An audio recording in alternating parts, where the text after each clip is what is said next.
and experience.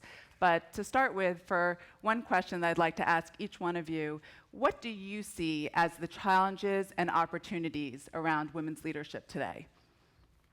And I guess, or whoever wants to start.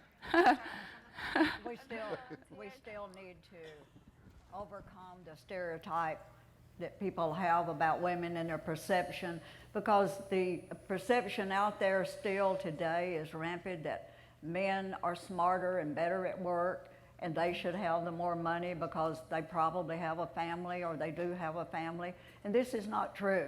But we still have the opportunities for the women to negotiate and get their pay that they should up front, and there are a lot of good employers that are adhering to better guidelines, and we have some new bills that have come into play that will help if you're working for a government, someone who has a government contract. Great. So based on your experience, what are some of the kind of key ingredients to successfully navigating a public leadership role? Is to make sure that you share your story and that you have all your facts and things are as they should be. Like in my case, the law was on my side. I had been covered by a law that had been in existence for almost 50 years. Mm-hmm. But the company that I work for didn't adhere to the federal guidelines.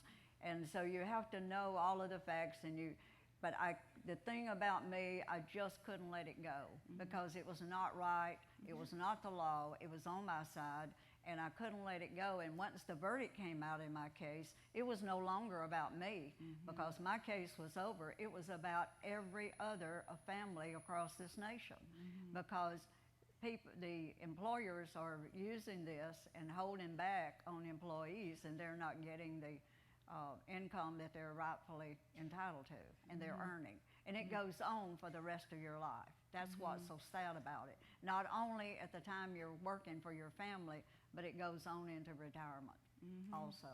Mm-hmm. But one person can make a difference, and mm-hmm. They do need a whole army behind them, and that's what AAUW did for me. Mm-hmm. So I started the war, and then they helped me win it. Mm-hmm. Mm-hmm. Well, and we definitely need more women of courage like you. What advice do you have for women who are seeking to, develop leadership abilities and their authentic voice?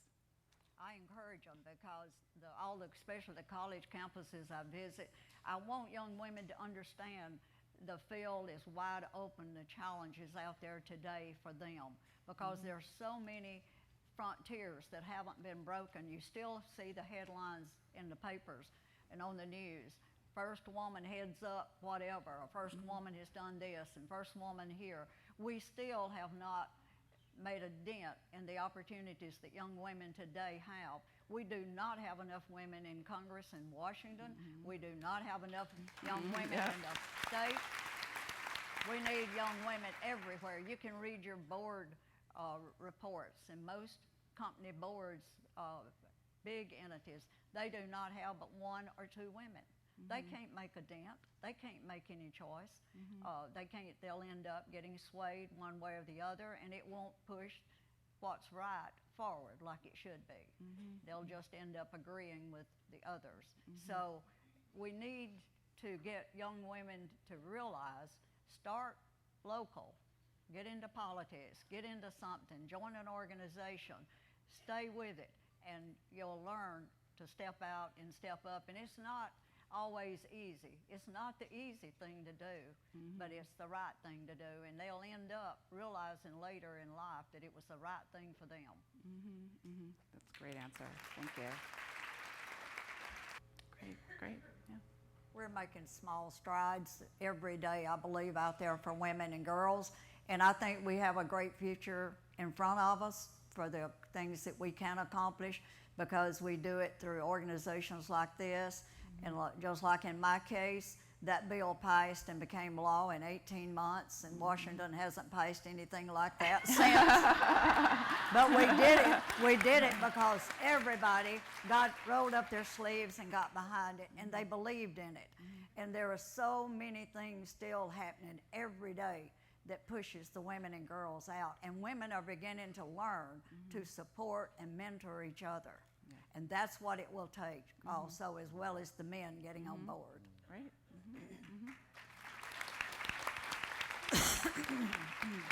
So Yeah. I'll go way back. Yeah. I would have turned over every paper that I possibly could have to know every legal detail that covered me in my working career. Because that's what happened to me. I basically thought that I worked for a major corporation around the world, and they would adhere to federal laws and guidelines like equal pay and Title VII, wage and hour, and all those things, because they had major government contracts. But there was no one enforcing it. It's like the speed limit. If someone doesn't enforce that speed limit, I'll fudge and speed a little bit. But someone in the government. So that's why the last bill that Obama signed about government contracts, that would have protected me. But looking back, Lilly should have known it didn't protect me. I should have known. Then I wouldn't be with losing all the way up with my family. Okay, great, yeah. Who would like to, Lily? Let's start with that. I think it would. From my perspective, it would, and it should be nationwide. That's what happened to the ERA in the beginning, as I understand it. It passed in some states, and some states it did not.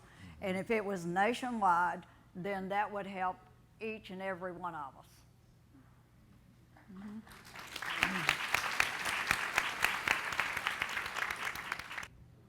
You can never give up your hope. You've always got to have hope. And there are laws, and they're getting better every day to protect you. And there are organizations, the Equal Employment Commission, you've got AAUW, you've got the National Women's Law Center in Washington. There are so many resources that you can go to get help in those regards. And you do have to have hope and never give up hope, and you have to stick together and be encouraged. Learn what the law is that covers you, and go out for another job. Go get another one. Go get with a company that would respect you and offer the opportunities. And there are some out there. But you do have to move on in life. Once they pull those things on you, you do have to move on and keep your hope. You put your shoulders back, like Barbara Mikulski says, and your lipstick on, and we fight. And we fight. We fight because we can get better. We'll be better. You'll be better in the long run, not to be with that employer the rest of your life. So I know it's hard. It really is. There's nothing harder. And you and I, we're just the tip of the iceberg. There's a national epidemic across this country of the same situation. That's why my case has stayed so popular and in the forefront. And that's why there was so much support to get the Ledbetter bill passed, because it was so detrimental to so many American families. And it's like what the president said when he signed the bill, it's about the family. It's not just about the woman, it's about a family. It's a family. So God bless you for what you went through. All right.